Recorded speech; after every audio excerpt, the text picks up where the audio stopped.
The Virgin Mary in the Kingdom of the Divine Will. Day 27. The Queen of Heaven in the Kingdom of the Divine Will. Here sounds the hour of sorrow. The Passion. A deicide. The crying of all nature. The soul to her sorrowful mother. My dear sorrowful mother, today more than ever I feel the irresistible need to be close to you. No, I will not move from your side, to be spectator of your bitter sorrows, and to ask you, as your child, for the grace to place in me your sorrows and those of your Son, Jesus, and also his very death, so that his death and your sorrows may give me the grace to make my will die continually, and make rise again upon it the life of the divine will. Lesson of the Queen of Sorrows. Dearest child, do not deny me your company in so much bitterness. The divinity has already decreed the last day of my son down here. An apostle has already betrayed him, giving him up into the hands of the Jews to make him die.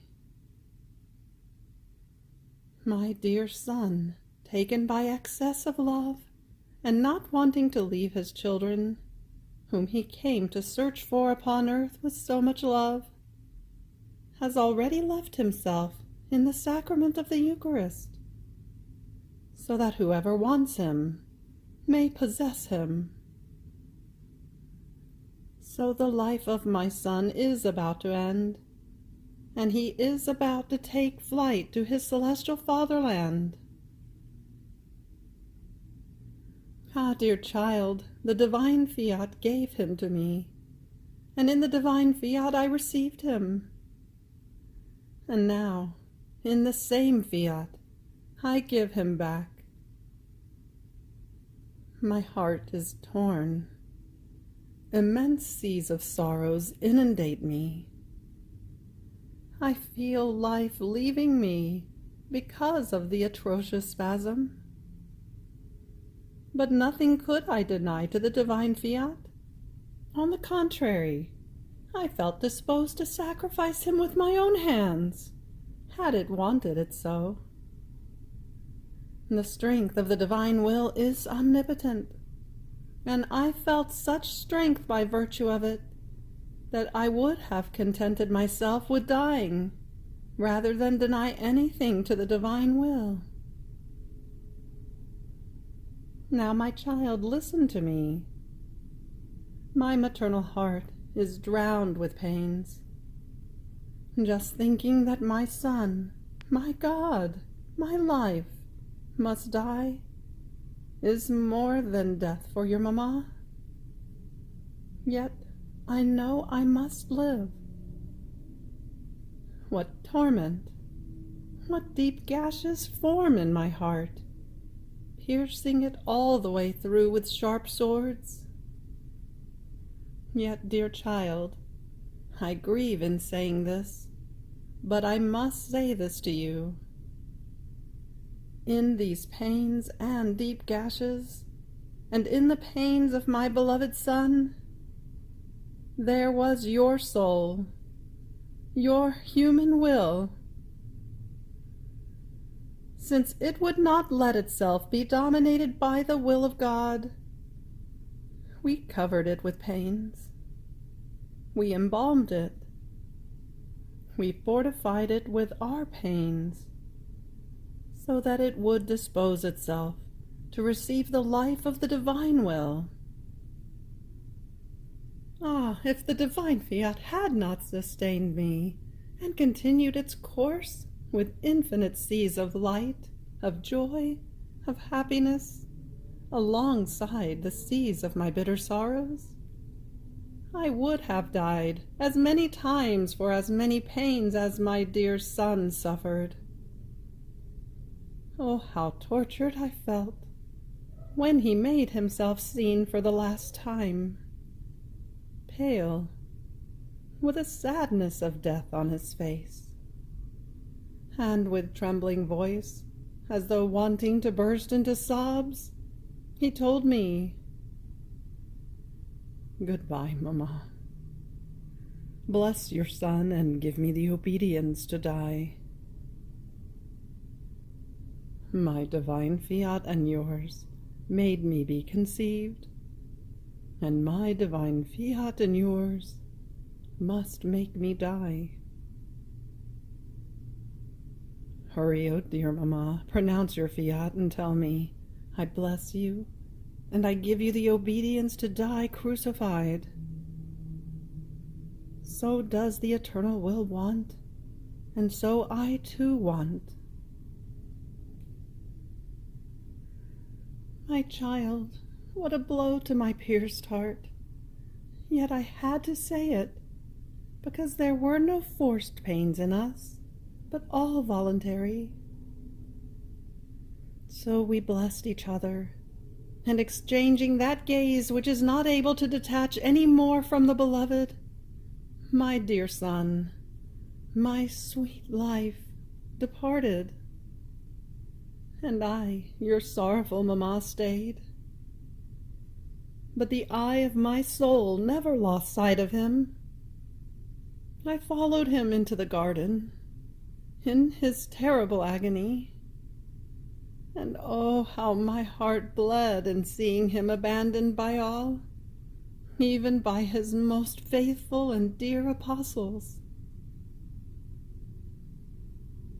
Dear child, the abandonment of dear ones is one of the greatest sorrows for a human heart in the stormy hours of life, especially for my son, who had loved them so much and done so much good to them, and who was in the act of giving his life for the very ones who had just abandoned him in the extreme hours of his life.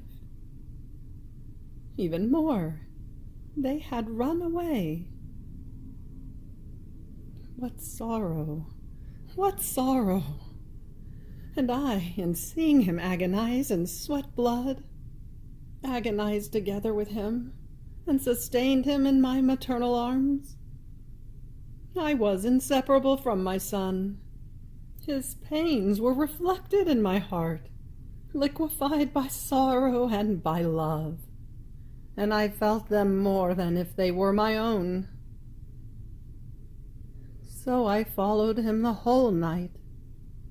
There was not one pain or accusation they gave him which did not resound in my heart.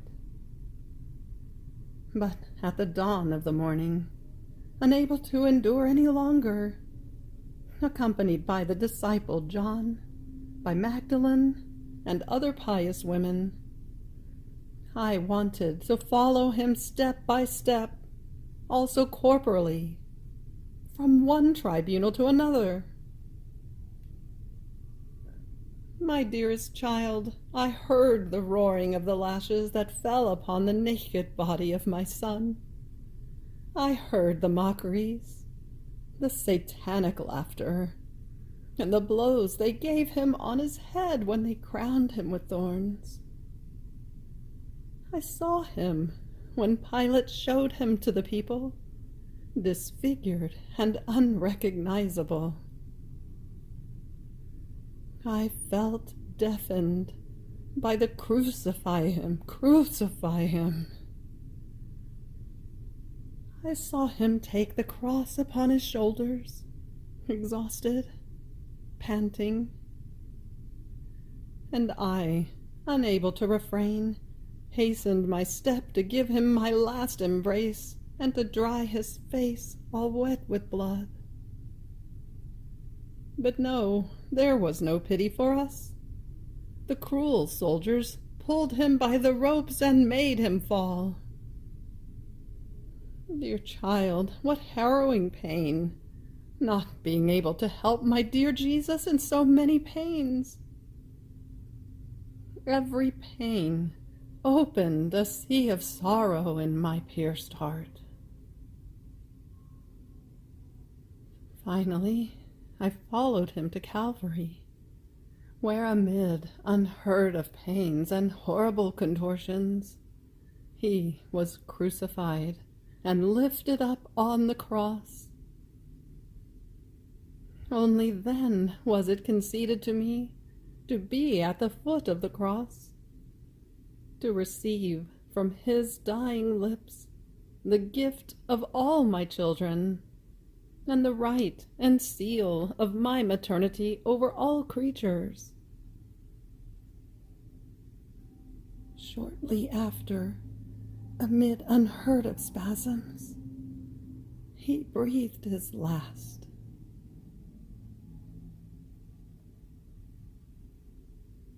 All nature wore mourning and cried over the death of its creator. The sun cried, obscuring itself and withdrawing, horrified, from the face of the earth. The earth cried with a strong tremor, ripping open in various places for the sorrow of the death of its creator. All cried, the sepulchres by opening, the dead by rising, and even the veil of the temple cried with sorrow by ripping open. All lost joy and felt terror and fright. My child, your mamma remained petrified with sorrow, waiting to receive him into my arms, to close him in the sepulchre. Now, listen to me in my intense sorrow. With the pains of my son, I want to speak to you of the great evils of your human will. Look at him in my sorrowful arms. How disfigured he is. He is the true portrait of the evils that the human will does to the poor creatures.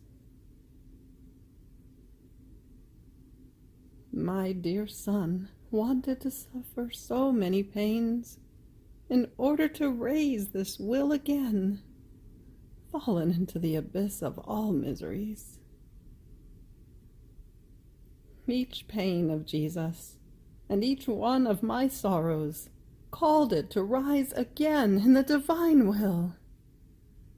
Our love was so great that in order to place this human will in safety, we filled it with our pains, up to the point of drowning it, and enclosing it inside the immense seas of my sorrows and of those of my beloved Son.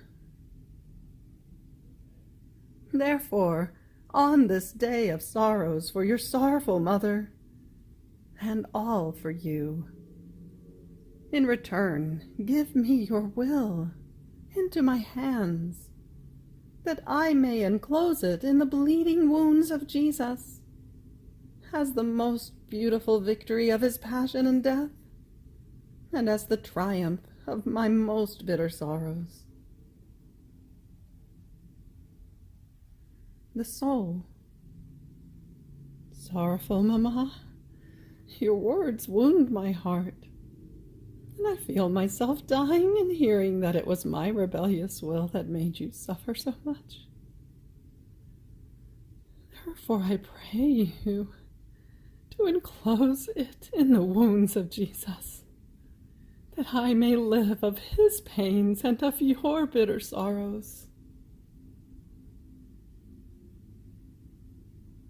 Little sacrifice. Today, to honor me, you will kiss the wounds of Jesus, saying 5 acts of love and praying me that my sorrows may seal your will in the opening of his sacred side. Ejaculatory prayer. May the wounds of Jesus and the sorrows of my mamma give me the grace to make my will rise again in the will of God. You have reached the end of day 27 of the Virgin Mary in the Kingdom of the Divine Will. Fiat.